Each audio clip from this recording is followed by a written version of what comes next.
Hermanos, esta mañana yo siento dos emociones opuestas. En primer lugar, siento una profunda preocupación esta mañana. Y al mismo tiempo, siento una gran esperanza. Me explico. La preocupación se debe al tema de este salmo, que realmente es una tremenda crítica a toda la religiosidad humana. Hoy en día, el mundo está rápidamente trabajando a favor de unir todas las religiones del mundo. Están invitando a líderes cristianos también a participar en eventos ecuménicos interreligiosos. Hace una semana di una conferencia sobre ese tema, alertando a la Iglesia del grave peligro de esta tendencia ecuménica interreligiosa que rápidamente está dando favor en todo el mundo y la aprobación de los líderes mundiales. La preocupación que yo tengo es tocar este tema esta mañana, porque lo que vamos a comentar esta mañana es muy radical. Lo que me da confianza es que yo no planifiqué hablar de este tema esta mañana. ¿Cuándo empezamos a estudiar los Salmos? Hace como 3 años, creo. ¿Quién hubiera pensado que llegaríamos precisamente a este Salmo en la semana que estamos tocando el tema del peligro del ecumenismo interreligioso? Hermanos, este Salmo cae a pelo, como decimos, en precisamente el momento necesario. Eso me da tremenda confianza de saber que Dios está en control de todo lo que predicamos en la iglesia. Esta mañana ningún pastor ha escogido predicar este salmo. Dios lo viene planificando de unos 3 años atrás, a través de la secuencia de los salmos que hemos llevado para llegar al Salmo 135 esta mañana. Le he dado como título un salmo profético para el siglo XXI. El gran predicador Carlos Spurgeon del siglo XIX llamó el Salmo 135 un salmo tipo mosaico. No relacionado con Moisés, no es el sentido, sino mosaico porque el salmista parece haber tomado extractos de diferentes salmos para unirlos en este salmo compuesto. Habrán escuchado al hermano Hugo leer el Salmo 134 primero y luego el Salmo 135. Y esta mañana estamos juntando los dos salmos porque realmente los primeros 2 versículos del Salmo 135 son casi idénticos con el Salmo 134. Es un salmo alegre. Es un salmo lleno de triunfo, gozo espiritual. El salmista está llamando a Israel a venir a adorar a Dios, que es exactamente lo que queremos hacer esta mañana. Pero lo que el salmista dice en el transcurso de este salmo es que no hay otro Dios como Jehová. Que Jehová es el único Dios que existe. Hoy en día no es nada popular hacer esa clase de afirmación. Hermanos, entiendan bien, estamos llegando a un punto en la historia de la humanidad en la cual si alguien, en este caso un pastor cristiano, se atreve a decir que su fe es la única fe verdadera y que las demás religiones son falsas y un engaño, nos van a llamar fundamentalistas y personas sumamente peligrosas para la raza humana. Sin embargo, eso es exactamente lo que este salmo afirma. Y aunque vaya en contra de todo lo que es políticamente correcto hoy en día, nuestra responsabilidad como pastores y el deber de la iglesia es anunciar la palabra de Dios. Por eso digo, es un salmo profético para los días en que vivimos, y el mensaje de este salmo es un mensaje urgente. Urgente en primer lugar para la iglesia, para que no perdamos la esencia de este mensaje. Y en segundo lugar, es urgente para el mundo como testimonio, para que el día del juicio final no digan que nadie nos informó de lo que Dios había revelado en su palabra. En primer lugar, quiero notar con ustedes que en este salmo aprendemos algo de la grandeza de Dios. En los versículos 5 al 7 y luego versículos 13 y 14, el salmista expresa la grandeza de Dios. Notemos algunos atributos de Jehová que el salmista resalta aquí. En primer lugar, en Salmo 5, el salmista resalta la grandeza de Jehová, porque yo sé que Jehová es grande y el Señor nuestro es mayor que todos los dioses. Si miramos unos salmos atrás, por ejemplo, el Salmo 95 y el versículo 3, como un ejemplo de varios textos que podemos citar esta mañana para complementar lo que dice el Salmo 135 en el versículo 5. Miren aquí, Salmo 95, versículo 3. Porque Jehová es Dios grande y Rey grande sobre todos los dioses. Es casi una repetición de lo que el Salmo 135 está afirmando. Ahora, parte de la grandeza de Dios es su soberanía, que es el tema del versículo 6. Todo lo que Jehová quiere, lo hace. Aquí está presentando a Dios como el Rey absoluto de la creación. Él no pide permiso a nadie por lo que Él va a hacer. Él no pide la opinión de alguien.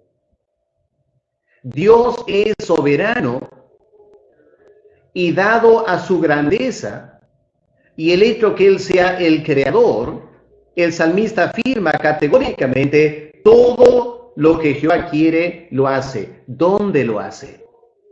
Miren lo que dice. En primer lugar, en los cielos. Bueno, la raza humana, por lo general, no tiene muchos problemas que Dios esté en el cielo actuando. Pero luego el salmista dice, pero en la tierra también. Dios hace lo que Él quiere. En la tierra. Esta pandemia, Dios lo ha permitido.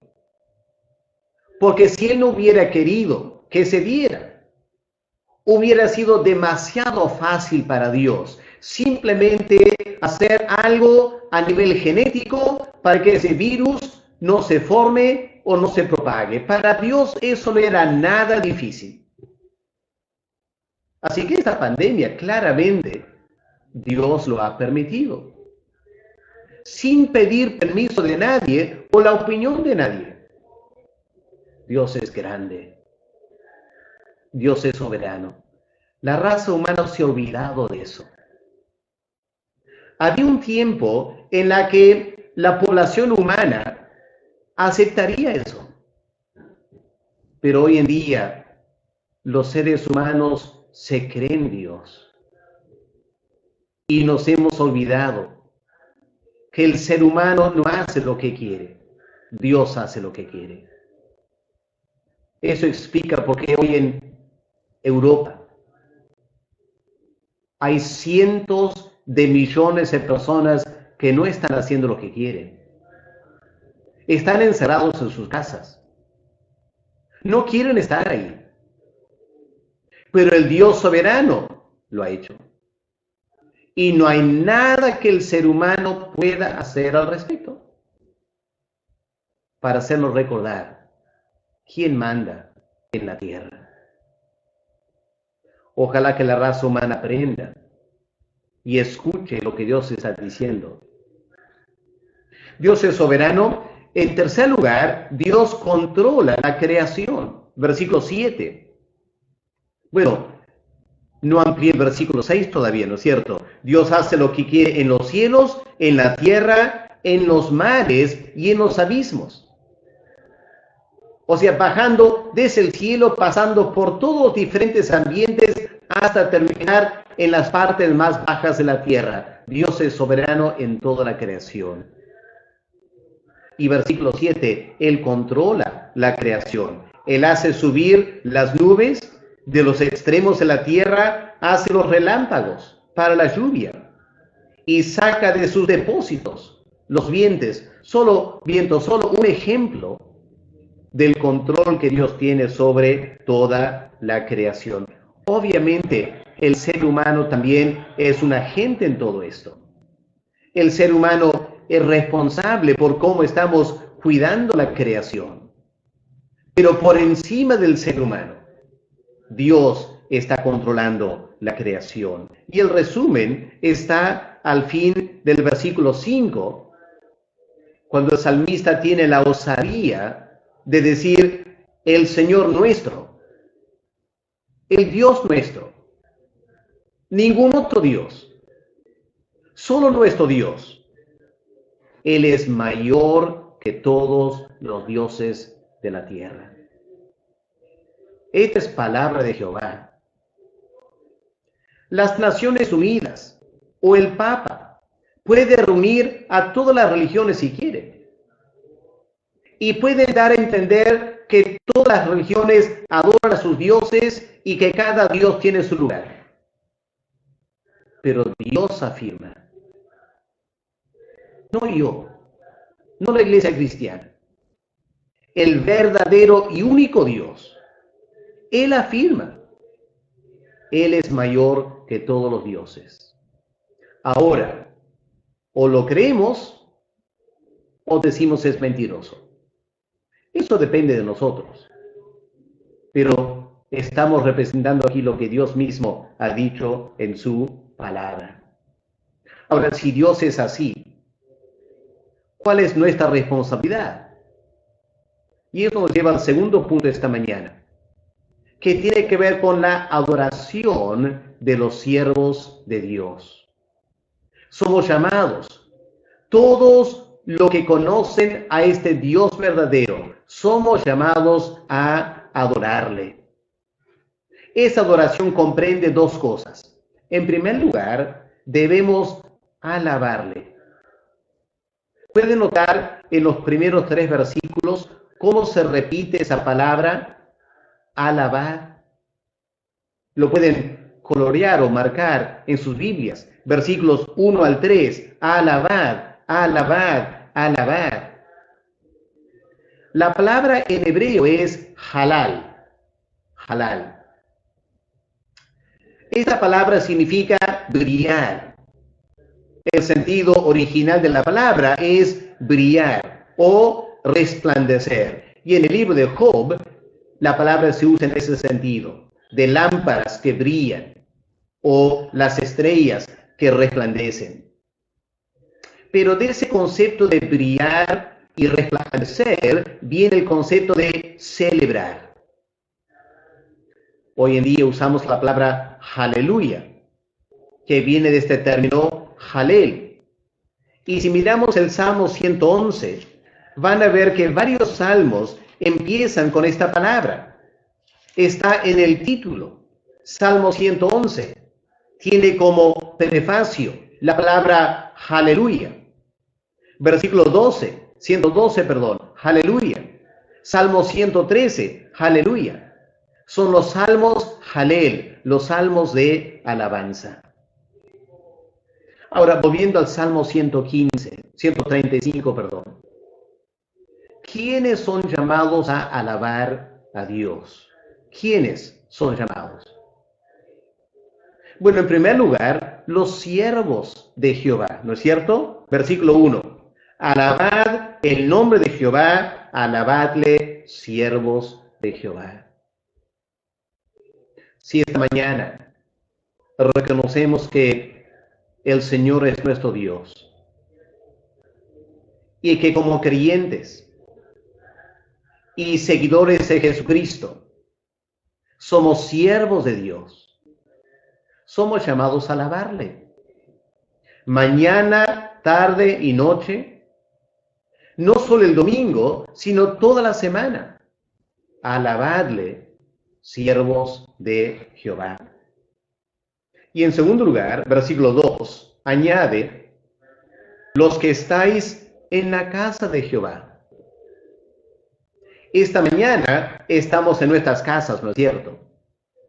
Pero la Biblia dice que la iglesia es el templo de Dios, la iglesia es la casa de Dios. Y hermanos queridos, escuchemos bien. Lo que esta pandemia nos está enseñando o haciendo recordar es algo muy importante. El templo no es ese edificio que está en Covicordi, en una esquina, vacío ahora. Ese no es el templo, eso es un edificio.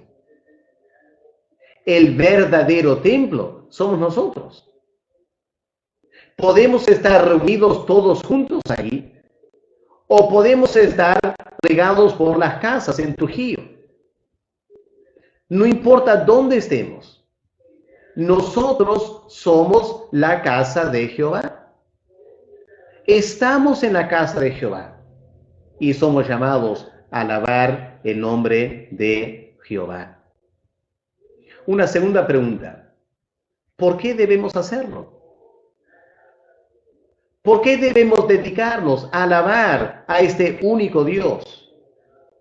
Bueno, versículo 3 nos explica por qué Él es bueno, ¿no es cierto? Versículo 3, alabad a Jehová, ¿por qué? Porque Él es bueno. Y en segundo lugar, cantad salmos a su nombre, porque Él es benigno. Estas hermosas cualidades de este Dios grande. Él es bueno, Él es benigno. Me dirán, pero pastor, si Él es tan bueno, ¿por qué la pandemia? Bueno, Dios es tan grande que Él puede usar la pandemia para bien. Todo depende de cómo nosotros respondemos.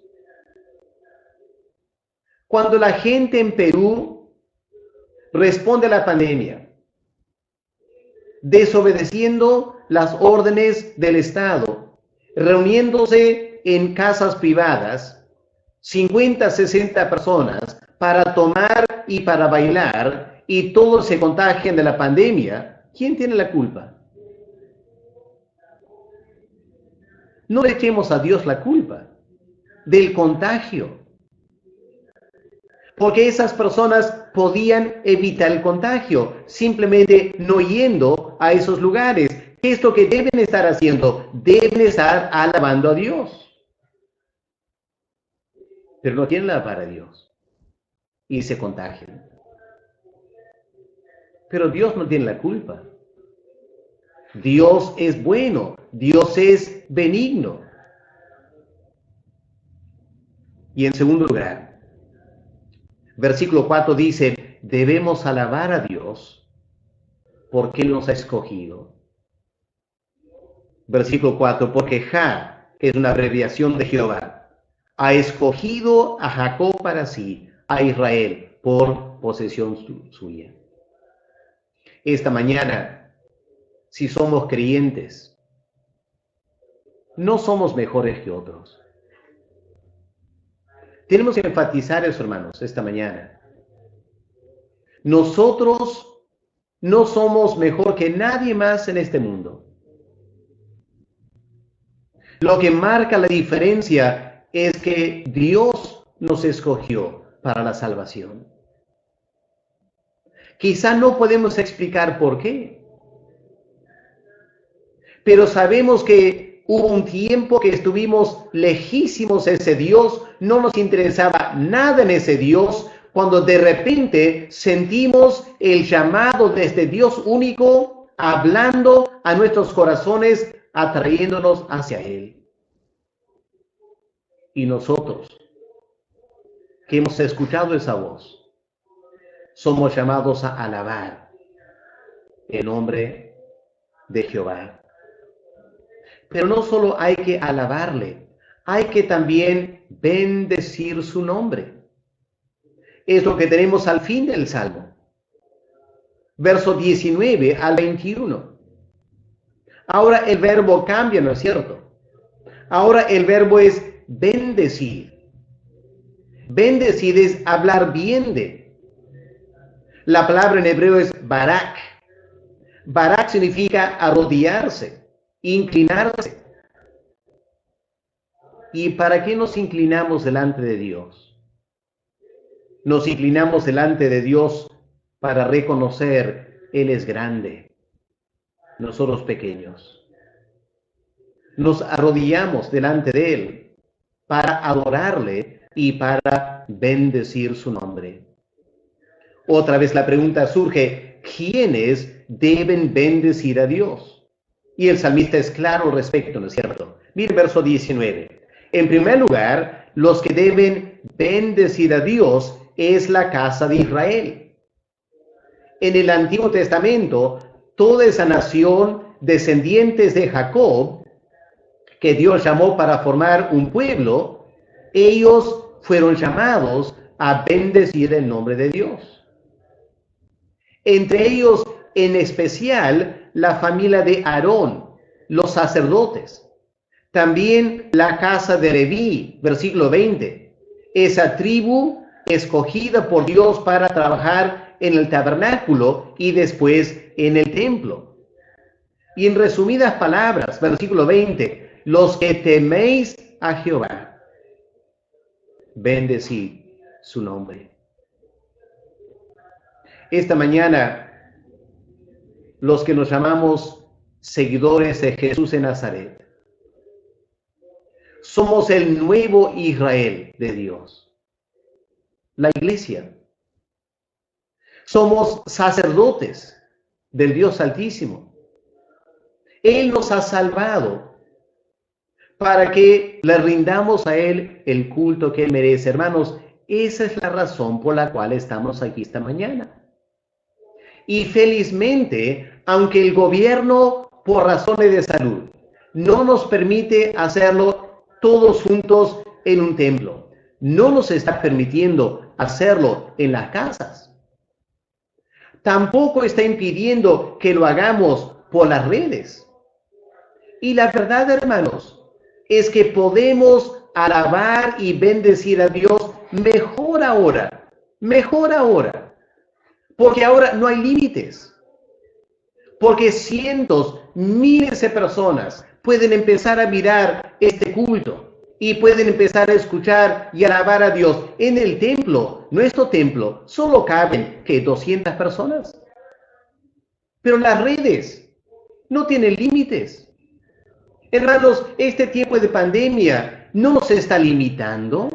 Este tiempo de pandemia está abriendo las puertas para poder llamar al mundo entero. Vengan a bendecir a Dios con nosotros. Vengan a conocer este Dios. Hermanos, es una increíble oportunidad. Yo sé que extrañamos estar juntos. Y algún día vamos a volver otra vez a los templos. Pero si Dios hace lo que Él quiere en esta creación y somos sus siervos, debemos responder a lo que Dios está haciendo y escuchar la voz del Espíritu Santo hablándonos. Entre tantas voces que escuchamos hoy en día, para saber cómo debemos actuar como el pueblo de Dios. Ahora, ¿de dónde debemos bendecir su nombre? Miren lo que dice verso 21. Desde Sión sea bendecido Jehová.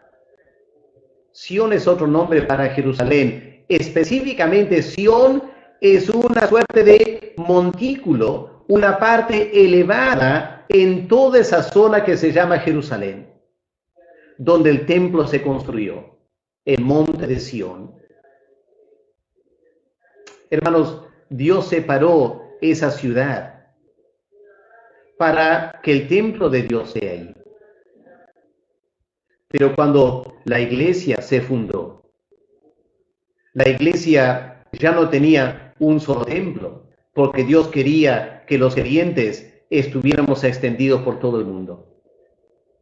Hermanos, la Nueva Jerusalén no es un templo, ni un templo anglicano, presbiteriano, bautista, aliancista. Ese no es la Nueva Jerusalén. La Nueva Jerusalén es la totalidad de todos los creyentes en todo el mundo. Somos la Nueva Jerusalén. Y gracias a Dios, hermanos, yo me alegro esta mañana. Me alegro saber que en todo el mundo, en diferentes idiomas, casa por casa, miles de millones de personas, toda esta Nueva Jerusalén, esta mañana, cada uno en su horario, están alabando y bendiciendo el nombre de este Dios verdadero. Hermanos, espero que eso nos alegre. Espero que eso nos emocione esta mañana. Estamos cumpliendo el propósito para el cual fuimos llamados, para alabar y bendecir el nombre del Señor. Hermanos, es importante que lo estemos haciendo. Llegará un momento cuando se va a hacer muy difícil adorar a Dios. Yo temo, hermanos, que va a llegar un momento cuando nuestros templos físicos van a ser cerrados,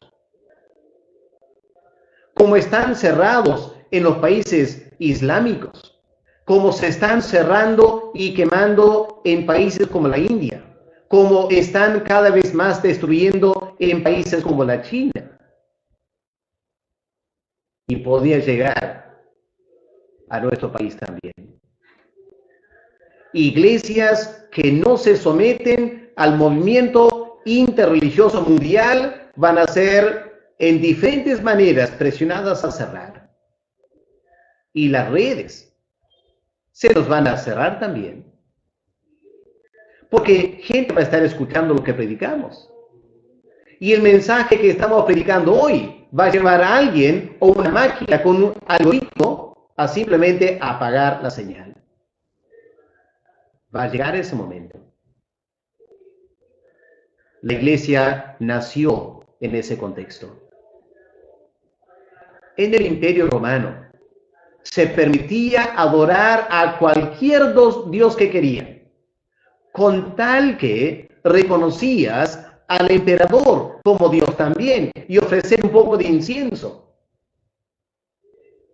Y el creyente que no estaba dispuesto a poner al emperador romano al mismo nivel que Cristo, lo arrestaban y lo mataban. Y muchos creyentes murieron en los primeros 2 siglos por la persecución anticristiana, por este espíritu interreligioso del Imperio Romano. Y temo que estamos acercándonos a ese tiempo otra vez. Y hay que hermanos de valor para adorar a nuestro Dios. Eso nos lleva al tema, hermanos, de la vanidad de los ídolos, que es el tema fuerte de este salmo. ¿Notaron versículos 15 al 18? Permítanme leerlo otra vez porque es palabra de Dios, no es palabra del hombre. Esto no es mi doctrina. Dice el versículo 15, los ídolos de las naciones son plata y oro, obra de manos de hombres. Estos ídolos, estos dioses, tienen boca, pero no hablan. Tienen ojos, pero no ven. Tienen orejas, pero no escuchan. No hay aliento en su boca. ¿Qué está diciendo aquí? En primer lugar, cuando dice son de plata y oro, lo que están diciendo es que estos ídolos son de gran valor metálico. ¿Ok? Gran valor metálico, oro, plata, pero de ningún valor espiritual. De ningún valor espiritual. ¿Y por qué no? Porque eso es muy radical, decir eso hoy en día. Aún en un país católico. Aún imágenes de la Virgen María o del Cristo morado o cualquier imagen que se esté usando para adorar, no importa cuánto cueste, esas imágenes carecen total valor espiritual. Dios lo dice. ¿Por qué? Bueno, sencillamente porque son obra de manos de hombres. Por eso no tienen valor espiritual. No existen. Esos dioses no existen. Ese Cristo morado no existe. El verdadero Señor Jesús está reinando sobre todo el universo. No está limitado a una figura en una pared, un Cristo morado. Y una virgen que intercede por otras personas tampoco existe. María está en el cielo ahora, pero María no intercede por nosotros. La Biblia dice, hay un solo mediador, su nombre es Jesucristo, no María. La Biblia lo dice. Son invenciones humanas, tradiciones humanas, y lo que es cierto del catolicismo romano es también cierto de los dioses de la India o del dios de los musulmanes. Todas son invenciones humanas. Hermanos, no lo digo yo, no soy nadie. La Biblia lo dice. Lo viene diciendo por 700 años. No es algo nuevo, no es de los fundamentalistas. Es la revelación de Dios mismo. El profeta Elías, esto, con los profetas de Baal. Leamos la Biblia, hermanos. Está repleto de esta enseñanza. Los ídolos, los dioses de cualquier religión de este mundo no tienen valor alguno. Y el salmista termina en forma muy radical, ¿no es cierto? Verso 18.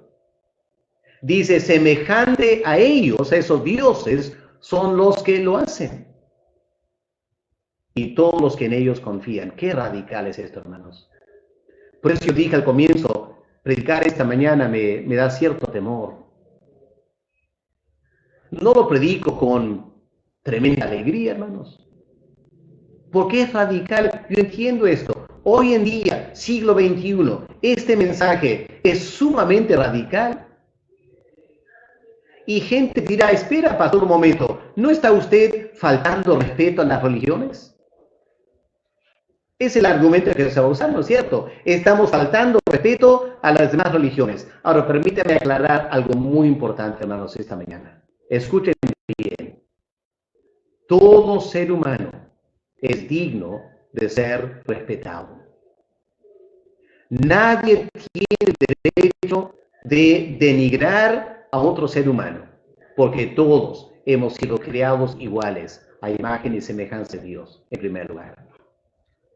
Y en segundo lugar, todo ser humano tiene plena libertad de escoger la religión que quiera.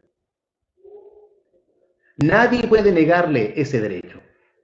Todo ser humano tiene el derecho de escoger la religión que quiera y adorar a Dios que quiere. Sin embargo, cada ser humano también tiene el derecho de compartir su fe con otros y tratar de presentar argumentos a favor de su creencia. Ese también es un derecho fundamental y ese es el derecho que estamos haciendo uso esta mañana. El derecho de proclamar nuestra fe con todas las virtudes que nuestra fe tiene. Ese también es nuestro derecho. Nunca debemos compartir la fe con obligación. y tampoco debemos aprovechar la necesidad de alguien para compartir la fe. Es muy mal, hermanos. Es muy mal obligar a alguien a ir a la iglesia para que le demos algo para comer. Eso está muy mal. Se llama coerción. Y Dios no está a favor de eso. Solo debemos compartir con libertad el Evangelio. Para terminar, hermanos, miren algo más que dice este salmo. Este salmo habla claramente de la victoria de Dios. Versículos 8 al 12 proclaman la victoria de este único verdadero Dios sobre todo contrincante. Versículo 8. Él es quien hizo morir a los primogénitos de Egipto, desde el hombre hasta la bestia. Envió señales y prodigios en medio de ti, oh Egipto, contra Faraón y contra todos sus siervos. Destruyó a muchas naciones, mató a reyes poderosos, a Sehón, rey amorreo, a Og, rey de Basán, y a todos los reyes de Canaán, y dio la tierra de ellos en heredad a Israel, su pueblo. ¿Qué notamos aquí? En primer lugar, esta estrofa explica el origen del pueblo de Israel, ¿no es cierto? Explica el inicio de la nación de Israel. En primer lugar, en versículo 9, Dios hizo grandes señales para confirmar su existencia. Ahora, permítame decir con todo respeto, ¿los demás dioses de la tierra han hecho eso? ¿Qué milagro ha hecho Alá? ¿Qué gran señal ha hecho Alá? Los dioses de la India, ¿qué gran milagro han hecho? ¿Dónde está redactado los grandes milagros que ellos han hecho? Las imágenes. En la Iglesia Católica, ¿qué grandes señales han hecho? ¿Se comparan con lo que Dios ha hecho? Que Dios envió señal tras señal, plaga tras plaga, durante un lapso de algunos meses y absolutamente destruyó la potencia de Egipto. Dios lo hizo para confirmar su existencia.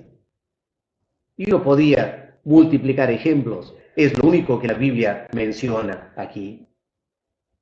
Versículo 8, más fuerte todavía. Dios juzgó a los que se resistieron a su voluntad. El faraón, él tenía sus dioses. Él creía en sus dioses. Él no quería creer en Jehová. Se resistió a Jehová. Y la Biblia dice algo chocante, ¿no es cierto? Él hizo morir a los primogénitos porque el faraón se rebeló contra Dios. Hoy en día gente diría, eso es repugnante, repugnante.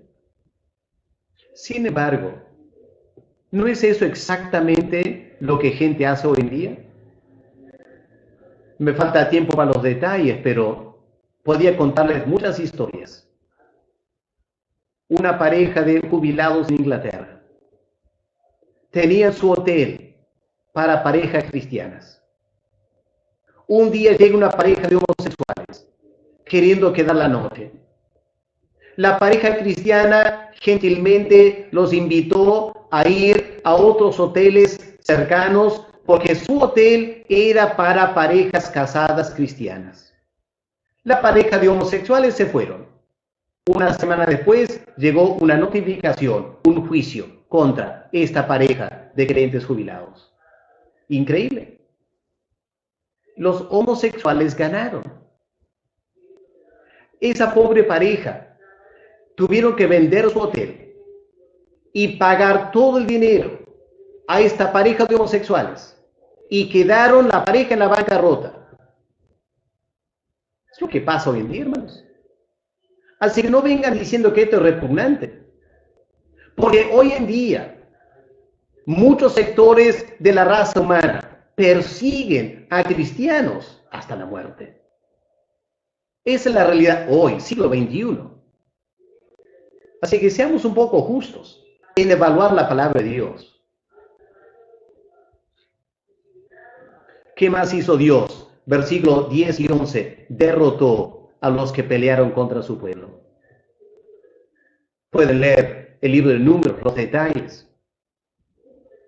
Y luego Dios dio a Israel la herencia. Eso explica, hermanos, cómo empezó la nación de Israel. Pero permítame terminar esta mañana notando un segundo su punto aquí. Esta estrofa también explica nuestra salvación de los pecados. Y escuchen bien. En el Antiguo Testamento, Dios hizo morir a los primogénitos de Egipto para rescatar a Israel de la esclavitud. Antiguo Testamento. ¿Y el Nuevo Testamento? En la cruz del Calvario, Dios el Padre hizo morir a su Hijo primogénito, a su Hijo unigénito, el único Hijo que él tenía. Dios el Padre hizo morir a su unigénito Hijo en la cruz del Calvario. ¿Para qué? Para salvarnos los pecadores, miserables pecadores. Esa es la realidad. Y es la contraparte de lo que Dios hizo en Egipto. Y hermanos, nuestra salvación se debe a que el único Hijo de Dios murió en la cruz por nuestros pecados. Y nuestra responsabilidad como iglesia, escuchen bien, hermanos, nuestra responsabilidad como iglesia es anunciar el mensaje de ese Dios. Ese Dios cuyo Hijo antes de morir dijo: yo soy el camino, yo soy la verdad, yo soy la vida. Nadie va al Padre si no es por mí. Así que pretender que hay salvación en otras religiones es atentar contra el amor de Dios, es insultar a Dios el Hijo. Porque la Biblia dice: no hay otro nombre dado a los hombres bajo el cielo por el cual tenemos que ser salvos. Hechos 4, versículo 12. No hay otro nombre. Las Naciones Unidas puede ordenar que las religiones se unan. Y pueden haber enormes reuniones de todos los líderes de las religiones de todo el mundo. Y pueden proclamar, si quieren, que todas las religiones son iguales. Pero el Dios eterno dice algo diferente. Él dice: hay un solo Dios. Hay una sola salvación, la de ese único Dios. Y la raza humana se está rebelando contra ese Dios. Y la iglesia cristiana va a tener que tomar una decisión. O vamos a quedar del lado de Dios y su palabra, o nos vamos a alinear con el mundo y las Naciones Unidas. No vamos a poder estar entre ambos bandos. Y la Biblia dice: los que hemos sido escogidos, los que somos su pueblo, debemos alabar y bendecir y proclamar la salvación de este único Dios. Hermanos, no se trata solo de qué es la verdad, aunque eso es importante. Se trata de lealtad. De lealtad a aquel que dejó la gloria para entregar su vida por nosotros. Porque no había otra forma de salvarnos. Porque todas las demás religiones son invenciones de la raza humana y no sirven para la salvación. No niego que puedan haber cosas muy interesantes culturales en otras religiones, pero salvación no hay. Y nunca debemos reducir el cristianismo a simplemente una religión igual que las demás en planeta Tierra. Esa es una ofensa al Dios verdadero. Es una falta de lealtad al Dios verdadero. Entienden ahora, hermanos, pues yo dije que me da poco temor predicar este salmo. Es un salmo profético y la iglesia necesita entender bien este salmo. Terminamos, hermanos. ¿Creemos este mensaje? Seamos honestos. ¿Realmente creemos esto? ¿Lo vamos a vivir? ¿Lo vamos a anunciar? Tristemente, yo anticipo que muchos sectores de la iglesia cristiana van a querer cortar el Salmo 135 de la Biblia en los siguientes años. Pero los que somos hijos de Dios, tenemos esta tremenda responsabilidad de anunciar el Evangelio del Señor Jesús. Vamos a orar, hermanos, y vamos a escuchar una alabanza que nos habla del amor de Dios y luego vamos a celebrar juntos la cena del Señor y recordar ese primogénito, ese unigénito que entregó su vida, porque el único soberano Dios amó tanto a este mundo que envió a su Hijo para salvarnos. Vamos a orar. Padre, en un mundo que se revela contra ti y se revela contra tu palabra, y nos van a llamar toda clase de apelativos, pedimos que tú nos des la gracia para entender este salmo y entender bien lo que implica para nosotros en este tiempo. Padre, esto es lo que la iglesia ha predicado 2000 años y en muchas partes del mundo han sufrido por predicarlo. Y está llegando a nosotros también ahora. Danos la gracia para ser fiel siervos de Dios. Acompáñanos ahora, Señor, prepáranos para tomar la Santa Cena juntos. En el nombre del Señor Jesús. Amén. Escuchemos la alabanza esta mañana.